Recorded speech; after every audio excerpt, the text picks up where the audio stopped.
Finally हम उस जगह पर आ गए हैं जहाँ पर भगवान कृष्ण ने कालिया नाग का मर्दन किया था। हमारे तो यह सोचकर ही रोंगटे खड़े हो जा रहे थे और दिल से बस एक ही आवाज निकल रही थी, राधे राधे।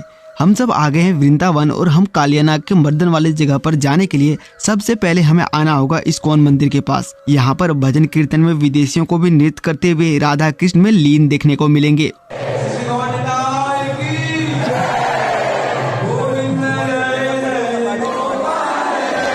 उसके कुछ ही दूर आगे चलते ही हमें कालिया देह का बोर्ड मिल गया और हम उसी रास्ते पे चलते हैं। उसी रास्ते में कुछ दूरी चलने पर राधा कृष्ण में लीन कुछ और विदेशी मिल गए जो कि सड़क के किनारे राधा कृष्ण में लीन थे। और करीब 1.5-2 किलोमीटर चलने के बाद फाइनली हम उस जगह पर आ गए हैं जहाँ पर स्वयं भगवान कृष्ण ने कालिया का मर्दन किया था। तो चलिए गेट के अंदर चलते हैं और गेट के अंदर जाते ही हमें इस जगह के बारे में कुछ लिखा हुआ देखने को मिलता है।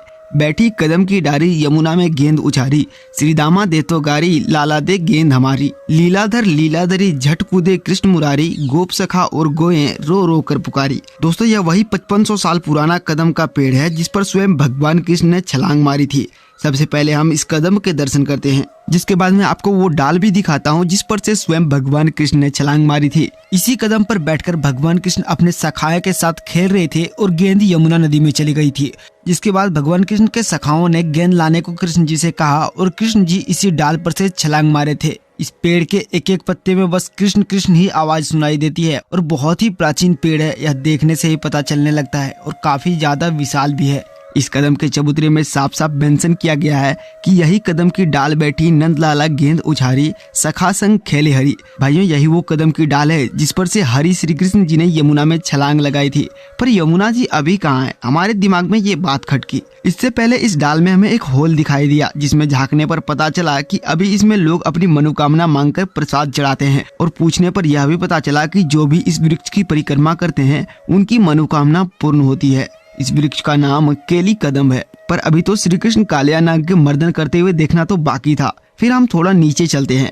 तो चलिए नीचे उतर के सबसे पहले अपने प्रभु के दर्शन करते हैं। केली कदम के पास ही हमें कुछ सीढ़ियां दिखाई दी और चलिए इन्हीं सीढ़ियों से हम नीचे उतरते हैं और देखते हैं कि हमारे प्रभु कृष्ण जी किधर है।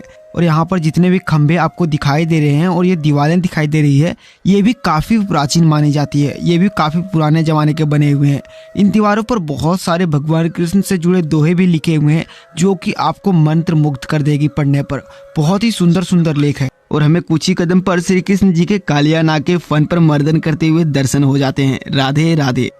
लेकिन जब तक हम प्रभु के करीब से दर्शन न कर ले यहाँ से कैसे ही जा सकते थे। हम जैसे भगवान कृष्ण के विग्रह के करीब गए तो यहाँ पर 4 छोटे छोटे और स्टैचू दिखने को मिले। दरअसल जब भगवान कृष्ण ने कालिया नाग का मर्दन कर दिया और उसका सारा विष निकाल दिया तब कालिया नाग की पत्नियां भगवान कृष्ण से अपने सुहाग के लिए क्षमा याचना करने लगी थी। जिसके बाद कालिया नाग को भगवान कृष्ण ने वहां से जाने के लिए कह दिया था और वापस पीछे मुड़कर देखने को भी नहीं कहा था।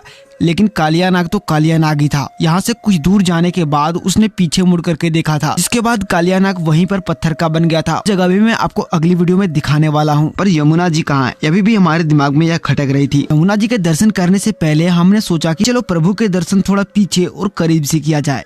अरे भाई पीछे से भी उतने ही सुंदर और मनमोहक लग रहे हैं जितने कि आगे से प्रभु लग रहे थे और बहुत ही सुंदरता के साथ दर्शाया गया है। और यही वो कदम का पेड़ है जिसे अभी भी संरक्षित करके रखा गया है।